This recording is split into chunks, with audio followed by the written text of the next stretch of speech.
할렐루야. 네, 서로 축복하십니다. 오늘도 은혜 받고 행복하세요.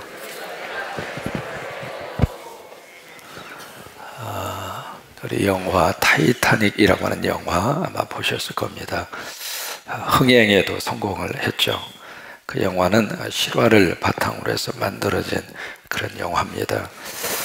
1912년, 굉장히 오래전 이야기죠. 최초의 이 타이타닉이라고 하는 이 배가 태서양을 떠나서 뉴욕이라고 하는 항구로 첫 출항을 합니다. 그때 이 배의 길이가 300m입니다. 상상이 가십니까?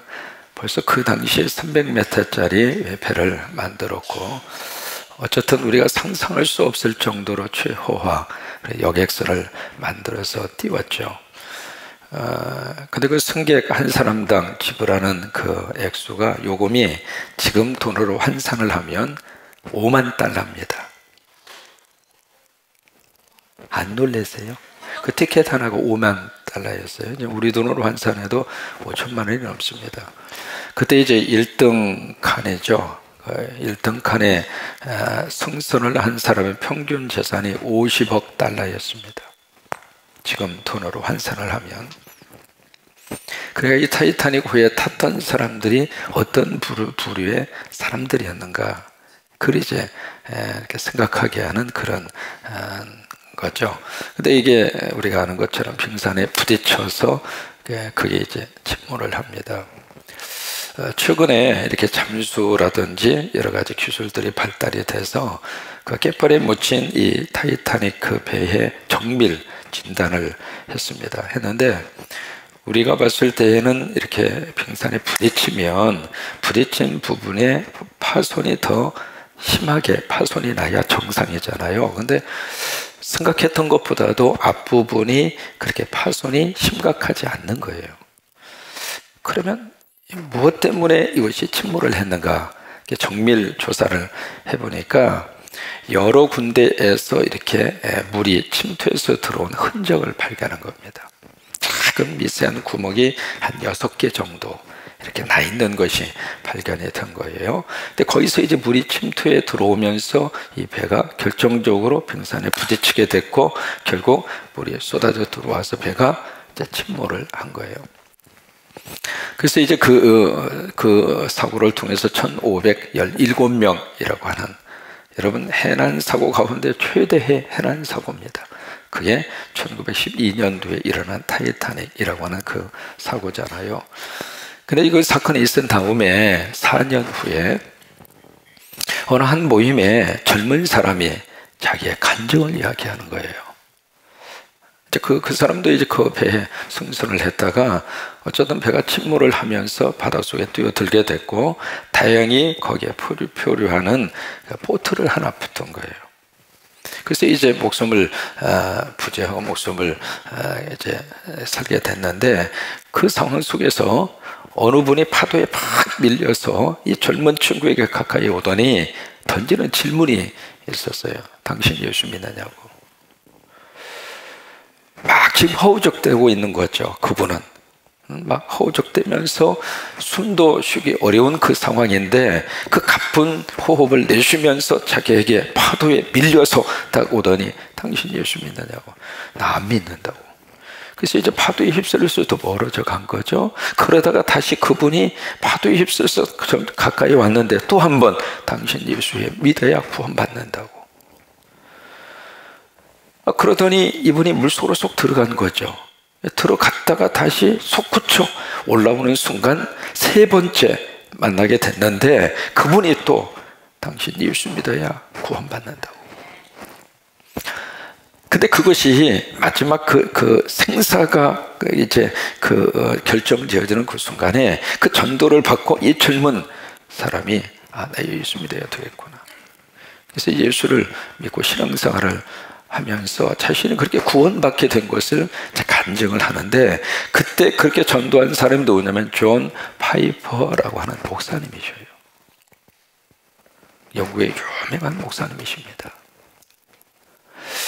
마지막 그 순간까지라도 한 영혼을 향한 그 간절한 전도가 생명을 살고, 그 젊은이뿐만이 아닙니다. 그런 감정이 굉장히 많이 나왔어요. 그 뒤에 타이타닉 그 사고, 그 뒤에 수많은 사람들이 나도 그때 그분의 전도를 받았다고, 나도 그때 그분의 복음의 초청을 받아서 예수 믿게 되고 내가 오늘 이렇게 살게 됐다고. 우리가 11월 18일 사랑의 조각 찾기를 합니다. 지금 새벽마다 여러분 기억하실지 모르겠어요. 왜 계속해서 이런 말씀을 여러분들에게 집중적으로 드리고 있는가? 우리에게도 그런 열정이 있었으면 좋겠어요. 내가 예수 믿어서 나은 사람 신앙생활하는 것도 너무 감사한데, 그건 유아기적인 초기 상황이고, 이게 좀 더 신앙이 성장하고 성숙하면 사람이 남도 좀 끌어안을 줄 알아야 되고, 남도 좀 이렇게 챙길 줄 알아야 돼요. 그게 어른이지. 맨날 자기만 봐달라고 그러고 자기밖에 모르고 그러고 살고 있으면 아직도 애기 상태를 못 벗어나는 거지.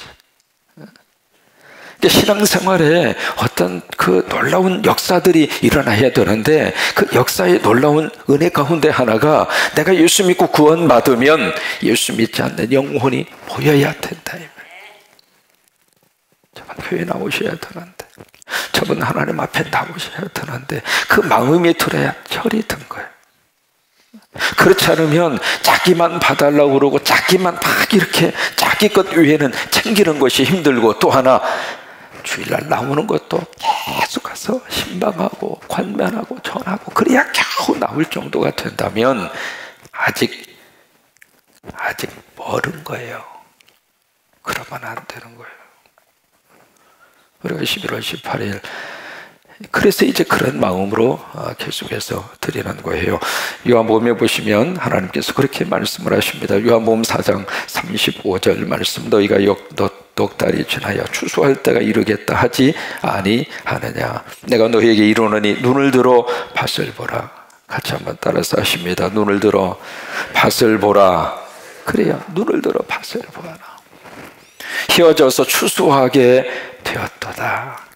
지금 추수할 영혼, 여러분 이렇게 보면은요, 교회 가자고 하는 말을 듣고 싶어 하는 영혼이 반드시 있습니다.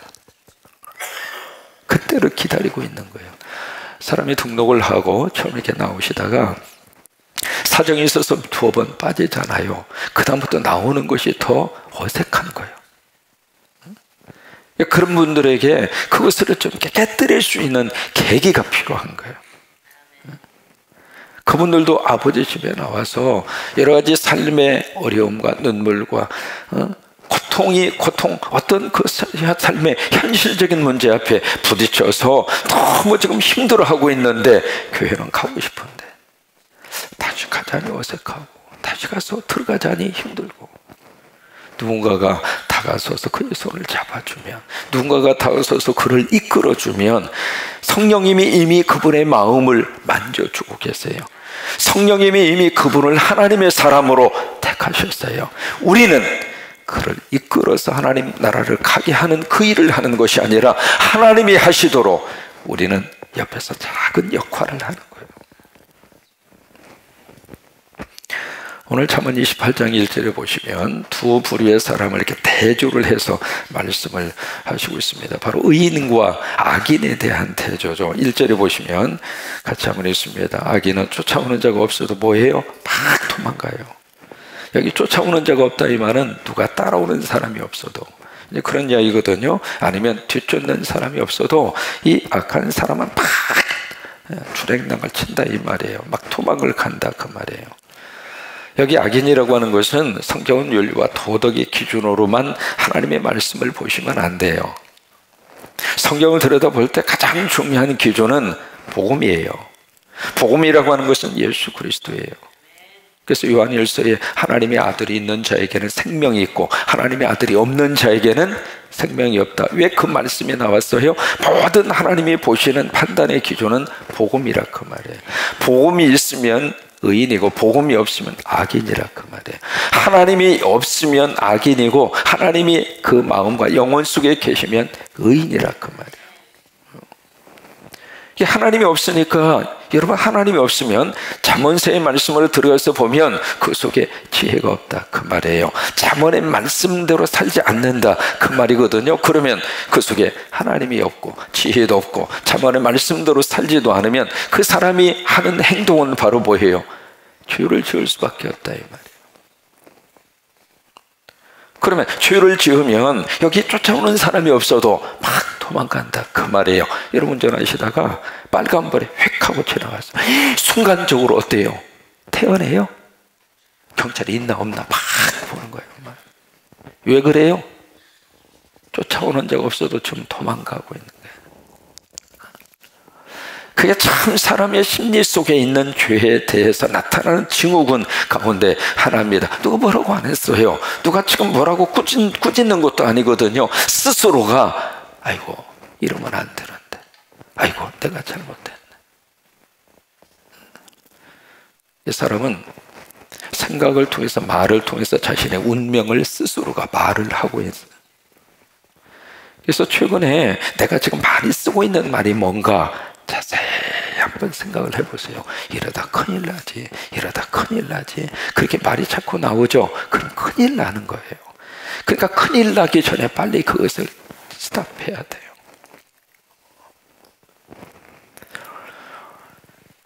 여러분, 창세기 2장과 3장에 가서 우리가 뭘 느끼느냐면 하나님이 이제 선악과 이걸 따먹지 말라. 근데 이제 따먹잖아요.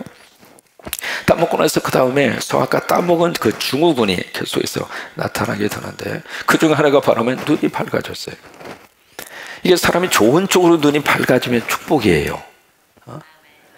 그러나 이것이 하나님이 기뻐하지 않는 쪽으로 눈이 밝아지면 그때부터 인간은 불행한 거예요. 상대에 대해서 너무 칭찬할 점이 보이고, 상대가 너무 예쁘게 보이고, 상대가 너무 늠름하게 보이고, 상대를 보면 너무 사랑스럽게 보이고, 그쪽으로 눈이 밝아지면 부부가 행복한 거예요. 그런데 어느 날 갑자기 도라모통만 보이고, 어느 날 갑자기 하는 짓마다 믿게 보이고, 어느 날 갑자기 속에서 욱하는 그런 마음이 들고, 그러면 그런 쪽으로 눈이 밝아지면 이미 관계가 틀어진 거예요. 이게 좋은 쪽으로 밝아지려고 생각하고 먹었는데 이게 나쁜 쪽으로 눈이 밝아진 거예요. 결국 어떻게 했어요? 자기의 벌거벗음을 발견하고, 그러고 나서 뭐가 남으로 자기의 부끄러운 부분을 가려요. 전에는 부끄럽지 않았거든요. 벌거벗은 그 자체가 부끄럽게 느껴지지 않았어요. 왜요? 여러분, 어린아이들 태어나면서부터 벌거져서 나와요? 아니면 옷 입고 나와요? 아이들 벗고 있을 때 아이들이 부끄러워해요? 안 해요. 그렇지 않아요. 죄라고 하는 것이 우리를 그렇게 만들어가는 거예요. 그래서 결국 아담과 하와는 하나님의 목소리를 듣고 하나님의 음성을 듣고 피합니다. 이게 정상적인 관계가 아니잖아요. 하나님의 음성을 듣고 하나님을 향하여 막 달려가던 사람들이고, 하나님이 너무 좋았고, 하나님 만나는 것이 너무 행복했고, 그런데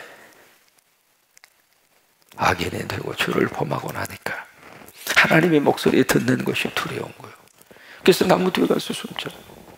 아니, 나무 뒤에 숨으면 이렇게 숨는 겁니까? 어렸을 때 겨울에 꿩몰이를 좀 많이 해봤어요.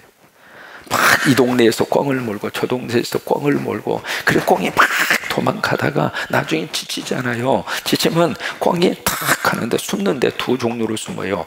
암컷하고 수컷하고 틀려요. 숨는 방법이 틀려요.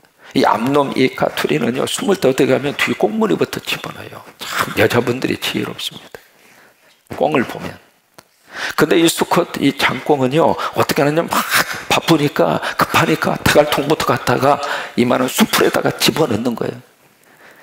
그럼 자기는 안 보이지. 그러나 쫓아가는 우리는 다 보이잖아요. 그래서 이제 잡아가지고, 그 막 이렇게 해서 떡국 끓여 먹으면 맛있어요.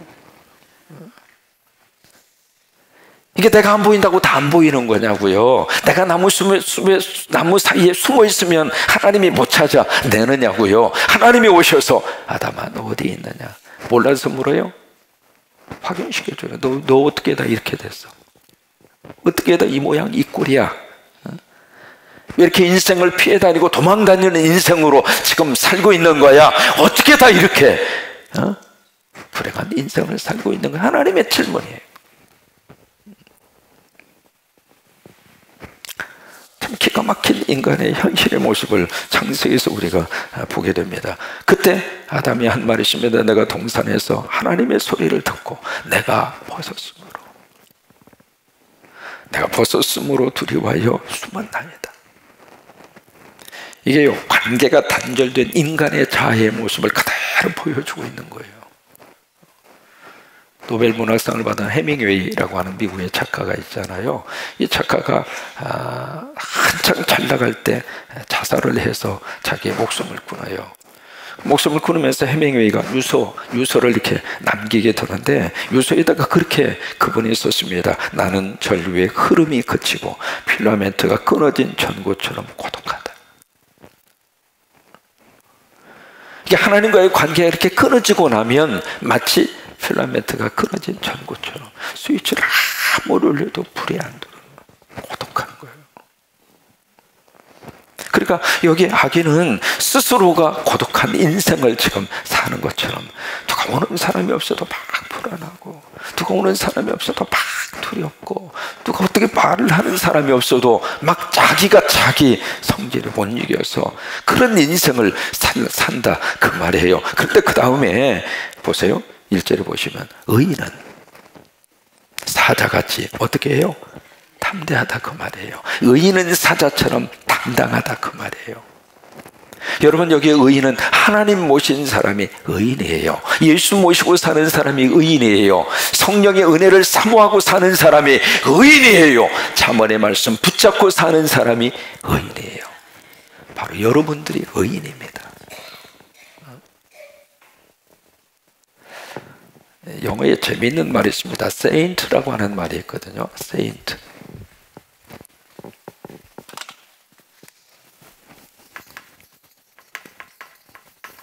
이 단어가 있는데, 이 단어를 여러 가지로 번역할 수 있습니다. 우리가 성자라고 하는 말을 쓰잖아요. 성자라고 하는 말을 쓸 때도 saint라고 합니다. 그 다음에 성도라고 하는 말을 쓸 때에도 영어로 saint라고 합니다. 그러니까 성도나 성자나 같은 말입니다. 영어로 봐서는. 그러니까 우리가 예수 믿으면 성경에서는 saint라고 그래요. 성도를 가리켜서 그대들은 성자다 이 말이에요. 거룩한 하나님의 자녀다 그 말이에요. 우리 스스로가 그 자의식을 가지고 우리가 살았으면 좋겠습니다. 우리가 예수 믿어도 넘어져요. 안 넘어지는 사람 없어요. 예수 믿어도 주댕당 치면서 살아요. 예수 믿어도 부서져요. 예수 믿으면서도 수없이 죄와의 싸움 속에서 지기도 하고 그래요.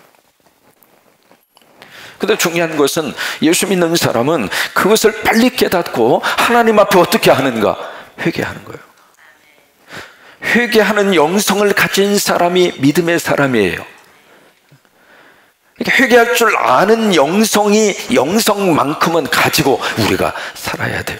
죄에 대해서. 이 죄악된 세상에서 장사하시다가 나도 모르게 거짓말 할 수도 있고, 3대 거짓말이 있잖아요. 그 중 하나가 미치고 팝니다. 그것도 거짓말 중에 하나래요. 미치고 팔면 어떻게 뭘 먹고 살아요? 연세 드신 분들은 나 죽어야지. 그것도 3대 거짓말 중에 하나입니다. 그걸 고지고대로 알아듣고, 알았습니다. 지금 돌아가시도록 내가 안수기도 하겠습니다. 그럼 목회 못하는 거예요.